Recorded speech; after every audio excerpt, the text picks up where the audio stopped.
Sejam bem-vindos a essa aula, que você vai entender o básico do primeiro algoritmo para reconhecimento facial, que é o Eigenfaces.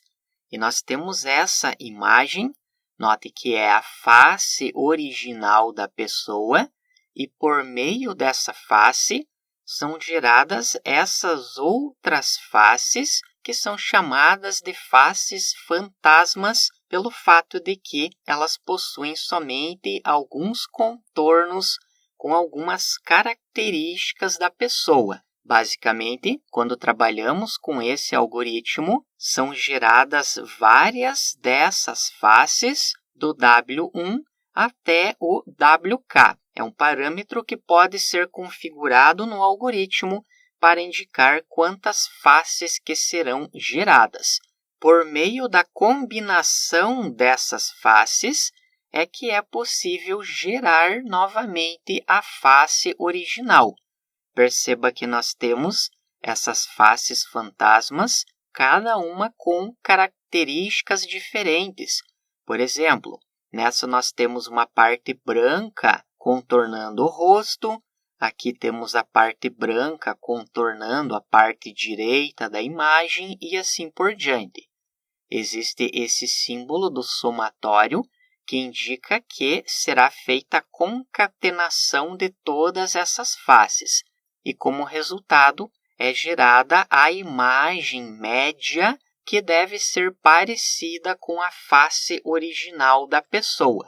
Basicamente, dessa forma que funciona esse algoritmo. Vamos ver alguns detalhes sobre a parte matemática de como os cálculos são realizados. Como você já sabe, uma imagem é, na verdade, uma matriz de pixels com linhas e colunas. Vamos considerar que essa matriz 3 por 3 representa uma imagem e nós vamos fazer a multiplicação por esse vetor. O resultado é 3, 3 e menos 3. Para você entender como essa multiplicação é feita, nós temos os cálculos passo a passo. É feita a multiplicação de cada uma das linhas pelas colunas. Por exemplo, 1 vezes 1 mais 2 vezes 1 mais 0 vezes 1. O resultado é igual a 3.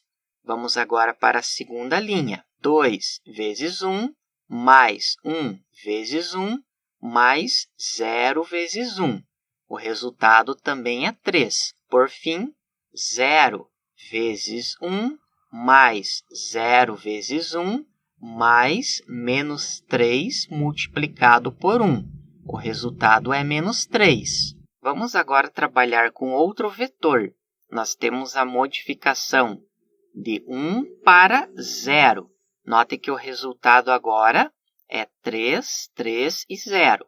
Vamos acompanhar os cálculos passo a passo. Temos a modificação somente na última linha. 0 vezes 1 mais 0 vezes 1 mais menos 3 vezes 0, que é igual a 0. Nessa primeira multiplicação, nós podemos concluir que não existe nenhuma correlação entre o vetor que foi feita a multiplicação e o resultado. Por outro lado, quando nós temos a multiplicação desse outro vetor, note que já existe uma correlação entre eles. Ou seja, se nós multiplicarmos o vetor por um número escalar igual a 3, o resultado será exatamente o mesmo que nós temos aqui, a multiplicação da imagem pelo vetor. Ou seja, 3 vezes 1 é igual a 3, 3 vezes 1 também é igual a 3, 3 vezes 0 é igual a 0. Existe uma correlação entre eles. O vetor que é multiplicado é chamado do eigenvector, enquanto que esse valor escalar é chamado do eigenvalue. E o objetivo é que a multiplicação retorne esses valores que, por meio de um número escalar, nós teremos o mesmo resultado da multiplicação simplesmente multiplicando por esse valor escalar. Essa que é a ideia básica do eigenvector e do eigenvalue. É muito interessante conhecer esses cálculos matemáticos básicos, caso você queira aprofundar mais na teoria desse algoritmo. Uma aplicação prática, nós temos esse cubo com vários pontos. Após a aplicação dos cálculos, nós temos esse resultado, como se nós estivéssemos aumentando a dimensão desse cubo. E é esse mesmo processo que é feito com as faces para o reconhecimento facial. Temos faces de várias pessoas e o objetivo é nós fazermos o reconhecimento delas. O primeiro passo do algoritmo é nós obtermos as faces nessas dimensões, 220 por 220 pixels. Fazendo a multiplicação, o total é 48.400 pixels.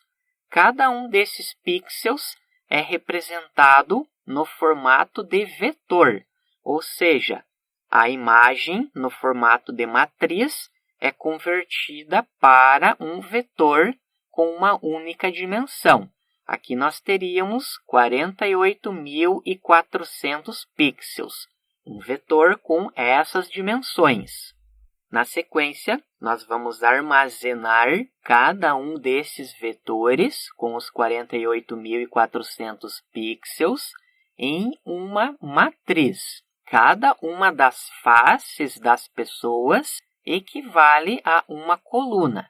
Se existirem 1.000 faces, aqui nós teremos a primeira face e no final teremos a face número 1.000. Um problema dessa representação é que a dimensionalidade é muito grande. Existem 48.400 pixels para cada uma das faces.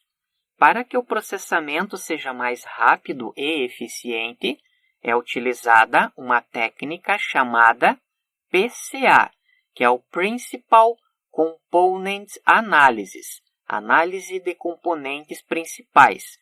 É uma técnica muito utilizada na área de aprendizagem de máquina para redução de dimensionalidade. Dessa forma, vários cálculos matemáticos são feitos para combinar alguns desses pixels. Por exemplo, os pixels do fundo da imagem são brancos, ou seja, não faz muito sentido armazenar todos esses pixels. É possível fazer o cálculo de PCA para reduzir a dimensionalidade, em outras palavras, unir esses pixels que são muito parecidos. O mesmo ocorre para os pixels do cabelo da pessoa, que eles possuem a mesma cor, ou seja, o cálculo do PCA fará a redução da dimensionalidade. Aqui no final nós teremos a mesma representação em vetor, porém com a aplicação do PCA para reduzir a dimensionalidade. Ao invés de armazenar 48.000 pixels, é possível armazenar, por exemplo, 10.000, 20.000 pixels. Cada uma dessas imagens com a redução de dimensionalidade é chamada do eigenvector ou dos eigenfaces. Note que nós temos aquelas imagens, de certa forma, fantasmas. Não é possível fazer a identificação das pessoas pelo fato de que o número de pixels está reduzido. Em outras palavras, quando utilizamos 48.400 pixels, nós podemos reconstruir a imagem original, pois os pixels são exatamente os mesmos. Quando nós aplicamos o PCA, nós temos essas imagens um pouco distorcidas, pois não estão sendo utilizados mais 48.000 pixels, mas, por exemplo, 10.000, 20.000 pixels. Indica essa ideia do slide inicial. Por meio de todas essas imagens ou eigenfaces, é possível fazer a combinação para nós gerarmos a imagem média. Aqui no final, nós temos uma imagem que pode indicar a combinação de todas elas. Para fazer uma classificação, nós enviamos uma imagem qualquer de uma pessoa e são feitos alguns cálculos matemáticos para comparar a imagem que você quer classificar com a imagem média. Dessa forma, é feito um cálculo de distância para nós encontrarmos as imagens mais semelhantes. Dessa forma que funciona basicamente o algoritmo Eigenfaces. Com relação aos parâmetros, existe o número de componentes, que é o número de componentes, ou Eigenfaces, que utiliza o Principal Component Analysis.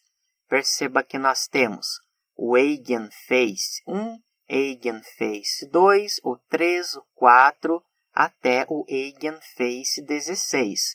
Todas essas imagens são imagens de uma única pessoa, da mesma pessoa.